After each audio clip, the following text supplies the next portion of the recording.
Canada സ്ഥിരമായി ഖലിസ്ഥാൻ അനുകൂല നിലപാട് സ്വീകരിച്ചു പോരുന്നത് ഇന്ത്യയെന്നും നിരീക്ഷിച്ചിരുന്ന ഒന്നായിരുന്നു. അവർക്ക് അനുകൂലമായ നിലപാട് സ്വീകരിക്കുന്ന ജസ്റ്റിൻ ട്രൂഡോയുടെ നിലപാടിൽ ഇന്ത്യ അതൃപ്തി അറിയിച്ചതിനെ തുടർന്ന് അടുത്ത കാലത്തായി വലിയ കുഴപ്പങ്ങളൊന്നുമില്ലാതെയായിരുന്നു ഇരു രാഷ്ട്രങ്ങളുടെയും നയതന്ത്ര ബന്ധം കടന്നുപോയിക്കൊണ്ടിരുന്നത്. എന്നാൽ നയതന്ത്ര ബന്ധത്തെ സാരമായി ബാധിക്കുന്ന പ്രകോപനവുമായി വീണ്ടും ഖലിസ്ഥാൻവാദികൾ എത്തിയിരിക്കുകയാണ്.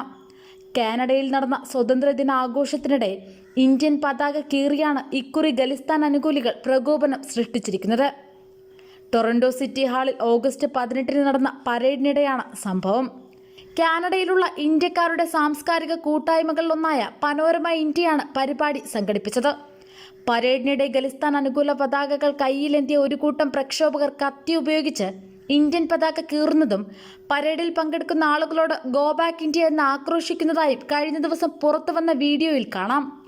മോച്ച ബസിർഗൻ എന്ന ട്വിറ്റർ അക്കൗണ്ടിലൂടെയാണ് വീഡിയോ പങ്കുവച്ചിരിക്കുന്നത്. ഖലിസ്ഥാൻ അനുകൂലികളുടെ ഭീഷണിയെ തുടർന്ന് കനത്ത സുരക്ഷാ വലയത്തിൽ നടന്ന പരേഡ് കാനഡയിലെ തന്നെ ഏറ്റവും വലിയ സ്വാതന്ത്ര്യദിന ആഘോഷങ്ങളിൽ ഒന്നായിരുന്നു.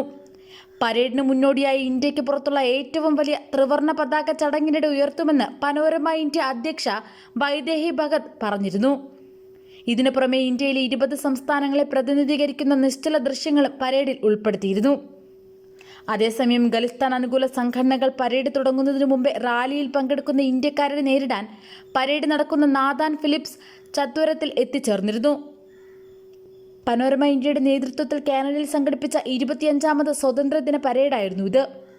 ഖലിസ്ഥാൻ നേതാവ് ഹർദീപ് സിംഗ് നിജറിന്റെ മരണത്തോടെ രാജ്യത്ത് ഖലിസ്ഥാൻ ആശയങ്ങൾക്ക് പ്രചാരം ലഭിക്കുന്ന അനുകൂല നിലപാടാണ് പലപ്പോഴും കാനഡ സ്വീകരിച്ചിട്ടുള്ളത്. നിജറിന്റെ കൊലപാതകത്തിന് പിന്നിൽ ഇന്ത്യൻ ഏജന്റുകളാണെന്ന കനേഡിയൻ പ്രധാനമന്ത്രി ജസ്റ്റിൻ ട്രൂഡോയുടെ പ്രസ്താവന ഇന്ത്യയും കാനഡയും തമ്മിലുള്ള നയതന്ത്ര ബന്ധത്തിൽ വിള്ളൽ വീഴ്ത്തിയിരുന്നു. അടുത്തിടെ ജസ്റ്റിൻ ട്രൂഡോ പങ്കെടുത്ത ഒരു ചടങ്ങിൽ ഖലിസ്ഥാൻ അനുകൂല മുദ്രാവാക്യം മുഴങ്ങിയതിൽ ഇന്ത്യയിലെ കനേഡിയൻ ഹൈക്കമ്മീഷണറെ വിളിച്ചു വരുത്തി വിദേശകാര്യ മന്ത്രാലയം പ്രതിഷേധമറിയിച്ചിരുന്നു.